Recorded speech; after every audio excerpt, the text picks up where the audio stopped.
नमस्ते. कसे आहात तुम्ही सगळे? आपापली काळजी घेताय ना? गुड.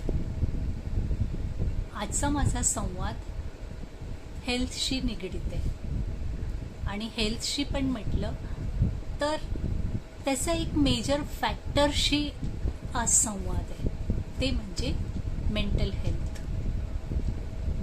जर आपली मानसिक अवस्था चांगली असेल तर आपली हेल्थ आपोआप चांगली राहणार. आणि हा एक फॅक्टर आहे जो खूप निग्लेक्टेड असतो. लोकांना ते इम्पॉर्टंट नाही वाटत आणि ते व्यवस्थित ठेवण्यात प्रयत्नही नसतात. पण मी तुम्हाला सांगू, तुम्ही जर तुमची मेंटल हेल्थ चांगली ठेवली, तुमची हेल्थ कधी बिघडणार नाही. तुम्ही मनाने नेहमी तंदुरुस्त असाल. मेंटल हेल्थ मेजर फॅक्टर आहे आणि मेंटल हेल्थ चांगलं ठेवण्यासाठी कितीतरी म्हणजे मेंटल हेल्थ चांगली आपण ठेवू शकतो ह्याच्यासाठी बऱ्याच गोष्टी आहेत. त्याच्यात सगळ्यात टॉपवर समोरच्या माणसाला माफ करणं. झाली असेल चूक, स्वतःशी त्याची कंपॅरिझन करू नका. मी असतो तर मी केली नसती चूक, त्याच्याचकडनं कशी काय झाली, तो असंच का बोलला, त्याने माझ्याबद्दल त्याला का असं सांगितलं. अशा बऱ्याचशा गोष्टी आहेत जे तुमच्या परत अख्खी जग फिरून तुमच्या कानावर परत येतं आणि तेव्हा तुमची मेंटल हेल्थ बिघडते. सो एक रिक्वेस्ट अशी आहे की समोरच्या माणसाने ते काय केलं, का बोलला, का नाही बोलला, हे सगळं तुम्ही नका विचार करून तुमचं तब्येती बिघडून घ्या. स्वतःला त्रास देऊ नका. लेट गो करा. अंटिल अँड अनलेस ते एक मेजर मिस्टेक असेल किंवा मेजर गोष्ट झाली असेल जी तुम्हाला खूप इफेक्ट करणार आहे, ते सोडून बाकी छोट्या मोठ्या गोष्टींसाठी स्वतःच्या डोक्याला ताप नका देऊ. Let it go. माफ करा त्या गोष्टीला. आणि माफ करण्याने होतं काय, तुम्ही पीसवर असता, तुमचे थॉट्स क्लिअर राहतात, कुठलाही गुंतागुंती होत नाही डोक्यात आणि तुम्ही शांतपणे तुमचं पुढच्या कामासाठी प्लॅन करू शकता. मी तुम्हाला माझा अनुभव सांगते. संध्याकाळी ऑफिसमधून येताना जो चालत येण्याचा पार्ट आहे तो तर चालत यावंच लागतो. त्या चालत येण्याच्या पार्टमध्ये जेवढे शब्द कानावर पडतात, जे ट्रेन पकडायला जात आहेत लोक, त्यांची कुरकुरच ऐकू येते कानावर. तो वयोगट कुठलाही असो, त्यांनी असं सांगितलं, मग ते बॉस असे बोलले, मग ते माझ्यावर चिडले किंवा काहीही अशा प्रकारचा संवाद असतो.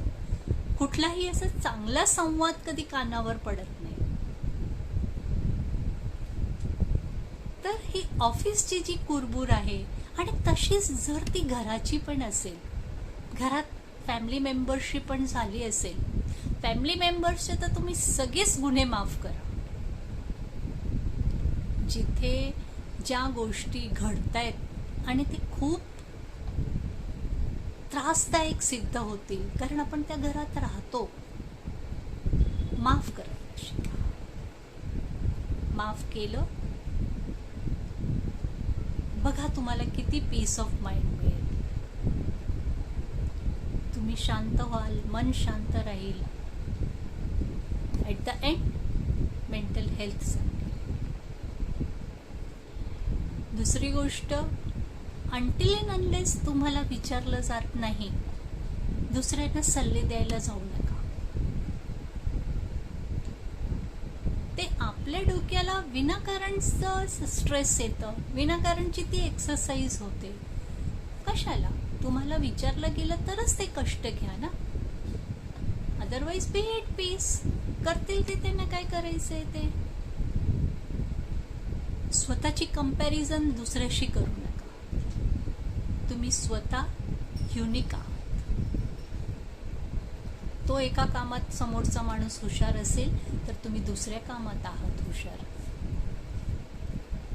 किंवा बॉस एखाद्याला फेवर करत असेल आणि तो तुम्हाला फेवर करत नाही म्हणून तुमची कुरकुर चालू असेल तर ते सोडून द्या. It's none of your business. तुम्ही त्या बॉसला सुधरवू शकत नाहीये आणि जी गोष्ट आपण बदलू शकत नाहीये ती आपण ऍक्सेप्ट करावी किंवा मग त्याच्यापासून लांब जावं. पण ह्या गोष्टीमध्ये आपण लांब जाऊ शकत नाही कारण तिथे आपली नोकरी आहे, रोजीरोटी आहे. मग तुम्ही तिथे लक्ष नका देऊ. तुम्ही तुमच्या कामाकडेच पूर्ण लक्ष द्या. त्याने होणार काय, तुम्हाला तुमच्या मनाला त्रास कमी होईल आणि शांतता राहील डोक्यात. त्याने तुमची हेल्थ चांगली राहील.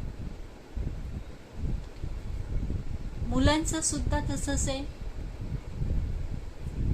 आई बाबा घरचे मोठे किंवा काय कुठलाही फॅमिली मेंबर आहे त्याच्याबद्दल राग धरू नका, सोडून द्या. होऊ शकतं की मोठ्यांकडनं पण चूक झाली असेल, नो डाऊट.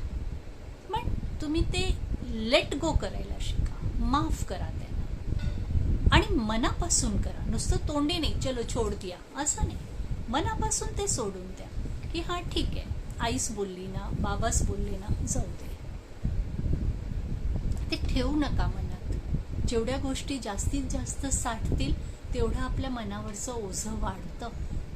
आणि तुम्ही जर असं म्हणाल की मनावरचं ओझं वाढतं तर ते काय बाहेर दिसत नाही किंवा माझ्या कामावर इफेक्ट होत नाही, ते चुकीचं आहे. ते ओझं बाहेर दिसत नसेल ना तरी तुमची तब्येत आतून खराब होते, हा विचार करा. आणि जे काम तुम्ही करत असाल ते फुल कॉन्सन्ट्रेशनने होत नाही कारण थोडंसं डोकं तिथे डायव्हर्ट होतंय. हा असा बोलला आणि तो तसा बोलला. या विषयावर मी पुढच्या शनिवारी परत कंटिन्यू करेन. पण प्लीज तोपर्यंत आपली पूर्णपणे काळजी घ्या. नमस्ते.